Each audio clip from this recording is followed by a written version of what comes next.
The centerpiece of the Republican electoral strategy for the elections this year is and has been kill health reform.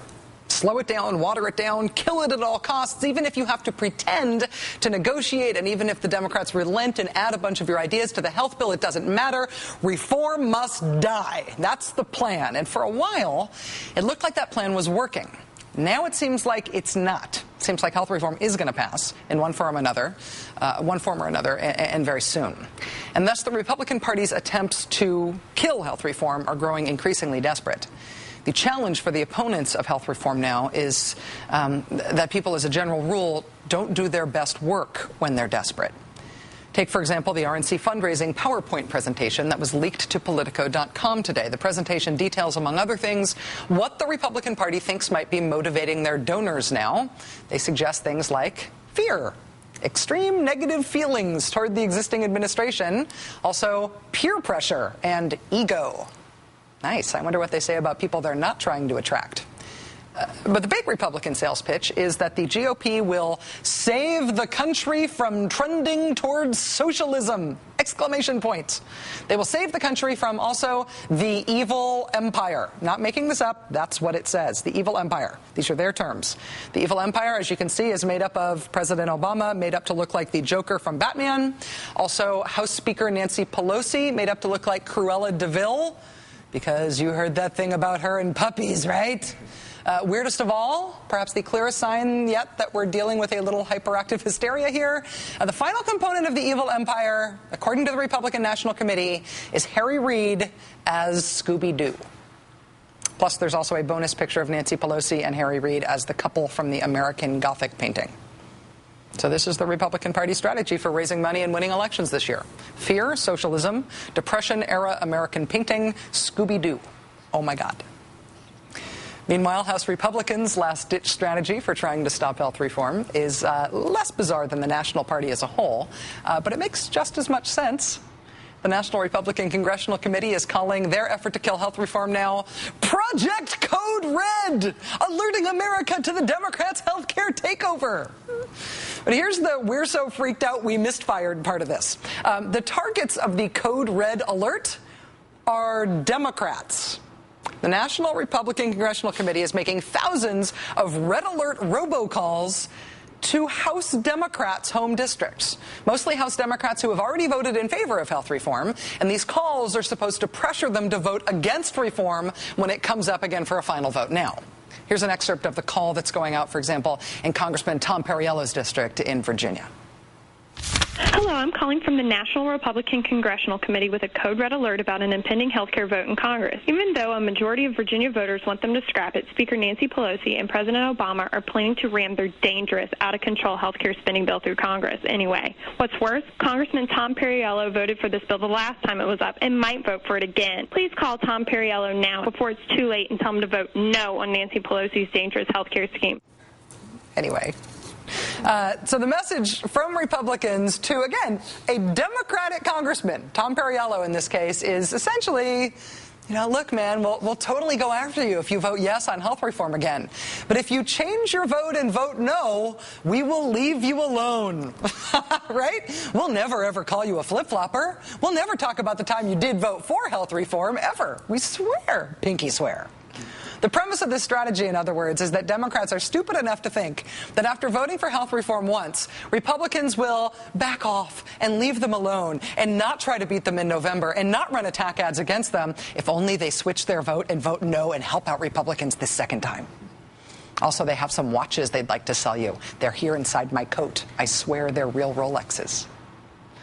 Incidentally, both the weird cartoons from the RNC fundraising presentation and the bizarrely targeted robocalls are now being used as fundraising tools by the Democrats. Because there is a word for what's going on in the Republican Party right now, and I believe that word is flop sweat. Joining us now is Anna Marie Cox, Washington correspondent for GQ magazine. Anna Marie, it's always nice to see you. Thank you for joining us. Thank you, Rachel. How can Scooby-Doo be part of a conception of an evil cartoon empire? What did Scooby-Doo do? Well, maybe he's going to like rip his mask off at the end and he'll be Dick Cheney and complain about those meddling kids. That's the only way I can see it working out. This fundraising presentation, it isn't just insulting to Democrats and Scooby-Doo. It's also very insulting to Republicans. It's the GOP referring to their own donors as ego-driven and reactionary. I mean, is that kind of standard stuff, or is this potentially damaging for the Republican Party and their major donors? Well, I talked to a few people about this, and what I was told is it's standard to try and do this kind of fear tactic. That actually works. And so they're right on both counts also, that the major donors are ego-driven and the minor donors are fear-driven. I think also what we're getting a glimpse of here is those people that were in the room watching the PowerPoint presentation, those were not the super major donors. Those are people who want to feel like major donors. Those are people who want, actually, their egos flattered. They want to feel like they know stuff that other people don't. And that's probably what was happening here. And think about what a desperate time this is for any kind of fundraising. I think that they were probably pulling out all the stops, and that's probably why they committed this to PowerPoint, which, by the way, is a sign of total ineptness in and of itself. Well, the RNC chairman, Michael Steele, has been asked about this all day today, and he's been quite furiously distancing himself from this. But this is a PowerPoint that was done by the RNC finance chair and the RNC finance director. So why do we get Michael Steele as chairman running away from something like this done by the top finance people in the party?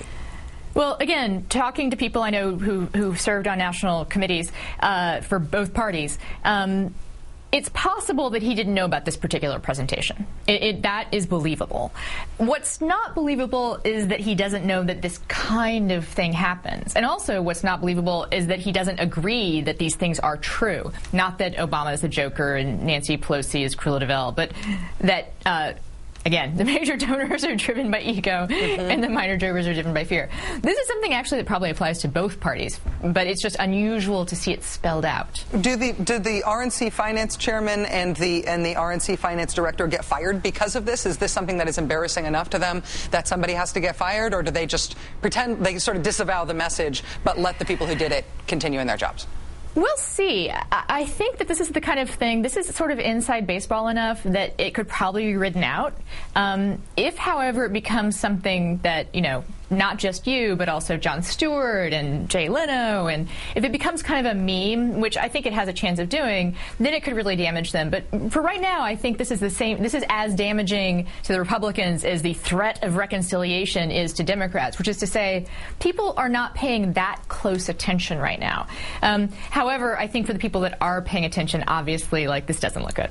In terms of the anti-health reform robocalls that are going after Democrats, you heard my analysis of it. What incentive could there be? You assume that I heard, but okay. I mean, you assume I was paying attention. I understand that most people don't. They wait for Jay Leno. I understand. But, what incentive could there possibly be for Democrats to say, oh, Republicans, I'll take your advice on how to vote on health reform now because obviously this threat against me will go away if I change my vote? I mean, what's the thinking? That's insane. But I think what might be happening here, and I'm assuming one of the things is that the NRCC just has tons of money to throw away, clearly. And one thing they might be doing is measuring how effective this kind of call is. They might have polling that they did prior to the call, and then they'll do polling after the call. And they'll see what kind of percentage they'll get conversion from this. That, I think, might be what's happening, although it seems like it's a pretty expensive and showy and silly-looking way to do it. Red alert! I don't know. Red alert! Red alert! Follow us. We're panicking. Luckily, the Scooby Gang is coming. Yes, so. Exactly. But they're evil, I think. Yeah, it's very confusing. Anna Marie Cox, Washington correspondent for GQ magazine. Congratulations on your new gig at GQ, and thanks for joining us. Hopefully, this is the last one I'll have while I'm still on the show. Yes, indeed. Just stay right there. All right.